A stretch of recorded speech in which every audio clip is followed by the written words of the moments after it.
बिस्मिल्लाहिर्रहमानिर्रहीम। Respectable dare viewers, अस्सलाम वालेकुम। आज एक यूनिक टॉपिक के साथ हाजिर है और आज का टॉपिक बहुत ही इम्पॉर्टेंट है और हर लेवल ऑफ स्टूडेंट के लिए इसकी सिग्निफिकेंस और इम्पोर्टेंस अपनी जगह पे है। तो जिसने भी हमारे चैनल को सब्सक्राइब नहीं किया वो सब्सक्राइब कर ले। जो सब्सक्राइबर है वो बेल आइकन को लाजमी दबाए ताकि हर नई वीडियो की नोटिफिकेशन सबसे पहले आपको मिल सके। और जो सब्सक्राइबर है वो वीडियो को ज़्यादा से ज़्यादा लाइक और शेयर किया करें ताकि बहुत सारे लोग उससे मुस्तफ़ीद हो सके। अब आज के टॉपिक की जानिब जाते हैं। आज का topic basically summary of the third OAH to Laputa, Balnibarbi, Luggnagg, Glubbdubdrib and Japan of the Gulliver Travels book by Jonathan Swift. यानी जोनाथन स्विफ्ट की किताब से ये 5 आइलैंड्स यानी थर्ड OAH या पार्ट 3 है। और इससे पहले 2 OAHs हो चुके हैं। यानी इससे पहले यानी लिलीपुट भी हो चुका है और ब्रॉबडिग्नेक भी हो चुका है। उसका लिंक और उसकी सैटिरिकल एनालिसिस के साथ और उसकी समरी जो है मैं डिस्क्रिप्शन बॉक्स में उनका लिंक दे दूंगा। तो पहले उनको देख ले, इसके बाद इस थर्ड OAH को देखें ताकि किताब की अच्छी तरह आपको समझ आ सके। अब इसी की समरी आप लोग के सामने पेश करें और इंशाल्लाह अज़ीज़ नेक्स्ट लेक्चर में इस सारे थर्ड OAH की या पार्ट 3 की फिर सैटिरिकल एनालिसिस या क्रिटिकल एनालिसिस इस पूरे यानी OAH की आप लोग के सामने रखेंगे। तो आप शुरुआत की जानिब जाते हैं, समरी की जानिब। यानी गलेवर ट्रेवर्स यानी बाय जोनाथन स्विफ्ट आप सबको पता है कि 4 OAHs पे मुश्तमिल है और ये थर्ड OAH की हम बात कर रहे हैं। तो ये थर्ड OAH जो ही मतलब है यानी ब्रॉबडिग्नेक से वो वापस लंदन आया जोनाथन यानी गलेवर ट्रेवर्स, तो वो क्या कर लेता है यानी वो दोबारा यानी 10 दिन तक रेस्ट कर लेता है at home and then Gulliver's set sail once more यानी फिर एक दफ़ा फिर जो है अपने समंदरी सफ़र का आगाज़ कर लेते हैं। और this time he encounter a series of 4 strange fantastical land या oblique islands with the real island Japan. यानी ये इस दफ़ा 5 आइलैंड्स का जो है सफ़र करता है और ये तकरीबन 2 मंथ्स अबाव तक ये जारी रहता है। तो 2 मंथ्स तक इस दौरान ये 4 जो है ये तो आइलैंड है यानी 4 ऑलरेडी जो है फिक्शनरी वो है आइलैंड्स है, लेकिन एक जापान जो है वो रियल आइलैंड है यानी रियल प्लेस है। तो इसमें से जो मुख्तलिफ प्लेसेस की उसने विज़िट की है उसमें सबसे पहले लेपूटा है। लेपूटा में यानी वहाँ के लोग म्यूज़िक, मैथ्स और एस्ट्रोनॉमी यानी में के बिल्कुल इतने शौकीन और इंटरेस्ट रखते थे। इस तरह ग्लोब डॉबड्रिब मैजिशियन लोग थे। बल्निबारवी के जो लोग थे एक्सपेरिमेंट ऑन यूजलेस थिंग्स करते थे।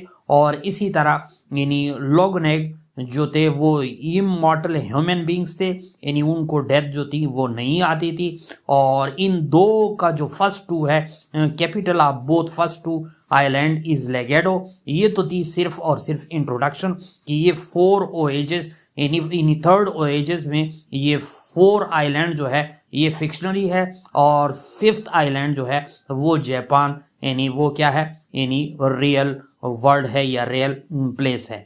अब सबसे पहले यानी नंबर 1 लेपूटा की बात करते हैं। जब वो यानी वहाँ से लंदन से रवाना हो जाते हैं तो उनकी जो शिप में यानी मुख्तलिफ क्रूज़ और मुख्तलिफ जो स्टाफ के साथ उनकी जो क्या हो जाती है यानी हाथ पाई और वो हो जाती है। और इसी तरह यानी इसको गलेवर्स को यानी एक छोटी सी शिप देकर और चंद दिन की खुराक देकर जो है उसे रुखसत किया जाता है और समंदर में फेंक दिया जाता है। तो उसकी जो है वो कहाँ पे आ जाता है बाल्निबारवी पे।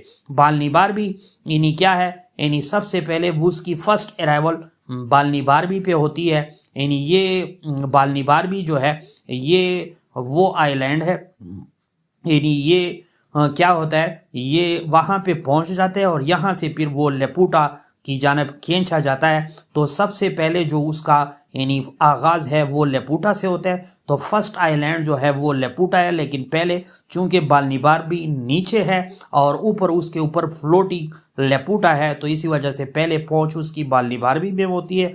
और फिर जो है वो लेपूटा की तरफ जब देखता है यानी बादलों की तरह उसे रात को नज़र आता है, सुबह होती वो उसी तरह यानी फ्लोटिंग आइलैंड है लटकती हुई या जो है यानी वहाँ हवा में लटकी हुई एक जजीरा है जिसका नाम लेपूटा है। तो लेपूटा को क्या कर लेता है, जो ही वहाँ उसकी तरफ देखता है और उसको कहता है कि मुझे ऊपर ले जाओ, तो ऊपर वाले लोग उसे क्या कर लेते हैं, यानी एक रस्सी के जरिए उसको ऊपर ले जाते हैं।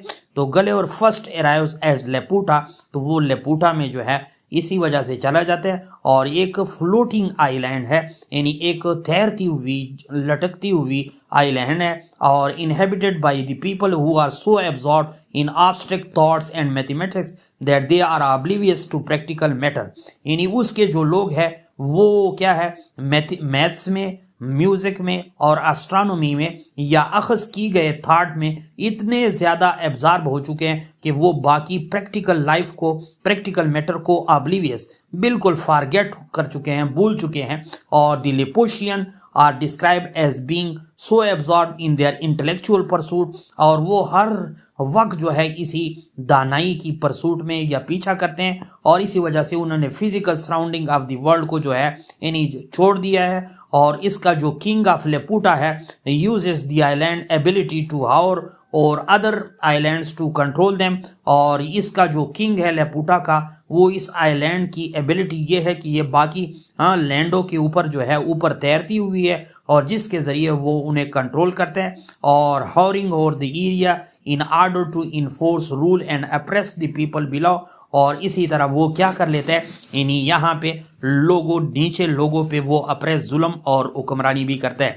तो लेपूटा इस तरह समझे कि वो क्या है, एक हैंगिंग आइलैंड है, और नीचे लोगों पे, नीचे उसकी क्या है, बालनीबार भी है, और बालनीबार भी और लेपूटा दोनों का जो कैपिटल है वो लोगेडो है।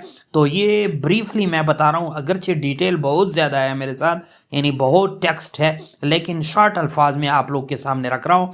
तो इसी तरह यानी यहाँ पे ये जो आप लोग देख रहे हैं कि rule and oppress the people below, ताकि लोगों को कंट्रोल कर सके, नीचे वाले लोगों को, और उस पे जुल्म। तो नीचे वाले लोग क्या थे, यानी लेपूटा की नीचे कौन सी आइलैंड थी, बालनीबार भी थी, और ये इज द यानी below Laputa is the land of Balnibarbi भी which suffer due to the impractical invention of Laputian. यानी वो क्या थे, यानी प्रैक्टिकली तौर पे एक्सपेरिमेंट नहीं कर रहे थे, सिर्फ मैथमेटिक्स में, एब्स्ट्रैक्ट थिंग्स में, और जो थे यानी म्यूजिक में वो इम्प्रैक्टिकल यानी एक्सपेरिमेंट वगैरह नहीं करते थे, प्रैग्मेटिक अप्रोच नहीं अपनाते थे। तो इसी वजह से उसको जो है इसके यानी एक्सपेरिमेंट की वजह से ये लोग काफ़ी परेशान थे। और द पीपल ऑफ बालनीबार भी are burden by the ineffective scientific experiment, और ये लोग ऊपर वाले जो लेपूटा वाले थे जितने भी साइंसी तजर्बात करते थे, and ideas coming from Laputa which have cause economy decay and ruin in the region. तो उसने नीचे बालनीबार के आइलैंड में तबाही मचाई दी, इकोनॉमिक या मईशत भी तबाह थी इनकी वजह से। गले और witnesses the devastating impact of this impractical theories, तो वो इस यानी गैर ज़रूरी थ्योरीज पे क्या करता है, गैर ज़रूरी थ्योरी या गैर अमली थ्योरीज को और टेक्नोलॉजीज़ को यानी का इम्पैक्ट, जो एक बर्बादी वाला इम्पैक्ट था नीचे के लोगों पर, जो जिसके लोग बालनीबार भी थे, तो इसी वजह से उनको वो टारगेट करता है, साइंटिस्ट लोगों को यानी। और फिर जो है इसके बाद वो किस शहर में जाता है, यानी लोगनेग में जाता है। यानी लोगनेग एक ऐसा आइलैंड है, यानी Gulliver travels to the kingdom of Luggnagg where he encounter a race of people called the Struldbrug, यानी Struldbrug who are immortal by age indefinitely and suffer from the deliberation efforts of the old age। यानी ये लोग क्या है, यहाँ पे अजीब व गरीब किस्म की मखलूक है कि ये लोग क्या है, यानी ये लोग सिर्फ और सिर्फ जो है यानी इमॉर्टल है, और इसको स्ट्रलबर्ग्स पीपल भी कहा जाता है या इमॉर्टल लोग भी कहा जाता है। ये क्यों कहा जाता है, और ये लोग ओल्ड एज में है और पिटी हालत में है, और ये अनेबल टू डाई है, और बहुत ट्रेजिक कर्स के तौर पे हैं। और दूसरे आइलैंड वाले लोग हैं जो डेथ के शिकार होते हैं, उनको ये बड़ी जो है यानी काबिल तरस निगाहों से, और ये लोग जो है यानी बड़ी तरसती हुई आंखों से उनको देखते हैं। तो ये लोग जो है यानी लागिर भी है, सिनाइल भी है, और पिटेबल भी है, और काबिल तरस भी है। इसी तरह फोर्थ यानी जो आइलैंड है वो ग्लोबडुम है। यानी ये next Gulliver visit the island of Glubbdubdrib where the inhabitant are skilled in the necromancy। यानी ये नेक्रोमेंसी में, यानी नेक्रोमेंसी किस चीज को कहते हैं, यानी मैजिशियन है, जादूगर है इस वाले। और ये लोग क्या कर लेते हैं, can summon the spirit of the dead, और वो पहले फोर्थ हुए लोगों को जो है यानी उनके स्पिरिट या रूहों को बुला लेते हैं, और allowing Gulliver to converse with the historical figure from the past, और माजी के बड़े बड़े फिगर्स को जो तारीखी थे वो गलेवर्स के लिए बुला लेते हैं, और गलेवर्स जो है उनसे काफ़ी सारी चीज़ें सीखता है। फॉर एग्जाम्पल एलेक्जेंडर की भी, और एलेक्जेंडर द ग्रेट की भी, और इस तरह एरिस्टोटल की भी, और दूसरे बहुत सारे स्पिरिट जो है उसके लिए मंगवाए जाते हैं। But is experiences highlight the futility and flaws of the human history, लेकिन इससे उसको ये तजर्बा हासिल हो जाता है कि ह्यूमन हिस्ट्री तारीख के वाइसेस और उसकी फजूलियात या futility as the dead often bitter perspective on their own lives and action, के क्या कर लेते हैं कि डेड जो है तारीख के बरक्स इन्हीं क्या कर लेते हैं, इन्हीं अपनी अजीब व गरीब किस्म के तनाज़ुर में अपने लाइफ और अपने एक्शन का इजहार करते हैं कि हमारी लाइफ इन्हीं बहुत ही तनाज़ुर से बहुत बुरी थी। तो इसी ह्यूमन हिस्ट्री के फ्लाज और फ्यूटिलिटी को वो इसमें हाईलाइट कर लेते हैं। इसके बाद जो है वो क्या कर लेते हैं, जापान चला जाते हैं, और finally Gulliver arrives in the Japan where he is treated with respect, तो उसे इज्जत तो दी जाती है, but he faces cultural differences and political restriction और कल्चरल रिस्ट्रिक्शन ये थे कि क्या थे, यूरोपियन लोगों पे पाबंदी थी, तो वहां पे वो झूठ बोल लेता है, he told lie that he doesn't belong to Christianity and European country, that's why he is permitted to enter, और फिर उसे इजाज़त दी जाती है। यहाँ तक कि उसको जेसस के फोटो वगैरह को कहा जाता है कि उस पे पाँव रखो, लेकिन वो इससे अपने आप को छुड़वा लेते हैं। दी जापानी आर डिपिक्टेड, यहाँ पे जापानीज जो लोग हैं उन्हें यानी गलेवर्स ने यानी बयान किया है कि वो आर्डरली है, सिस्टमेटिक है, प्रेगमेटिक है, यानी उनकी एक पेशेवराना अप्रोच है, contrasting sharply with the fantastical nature of the other land Gulliver has visited. यानी गलेवर ने इससे पहले जितने भी उसको विजिट किया था उसको क्या किया था, उनसे ये बरक्स थे, वो इम्प्रैक्टिकल थे, ये प्रैक्टिकल थे, वो प्रेगमेटिक नहीं थे और ये प्रेगमेटिक थे, ये लोग सिस्टमेटिक और आर्डरली थे और वो लोग जो थे यानी नॉन सिस्टमेटिक थे।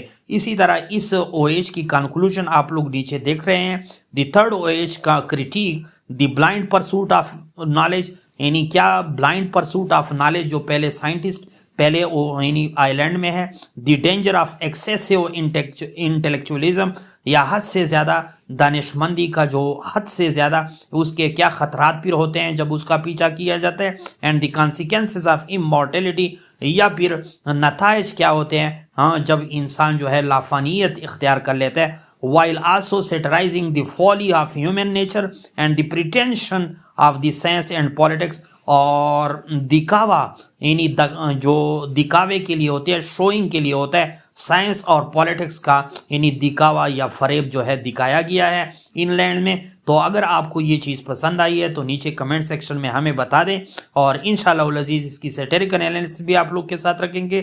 तो नीचे जो है प्रोफेसर सैयद इशफाक अहमद साहब राइट इंग्लिश लर्निंग ऐप पर आप लोग हमारे चैनल को सब्सक्राइब भी कर सकते हैं और हमारे फेसबुक पेज को लाइक एंड फॉलो भी कर सकते हैं। Thanks for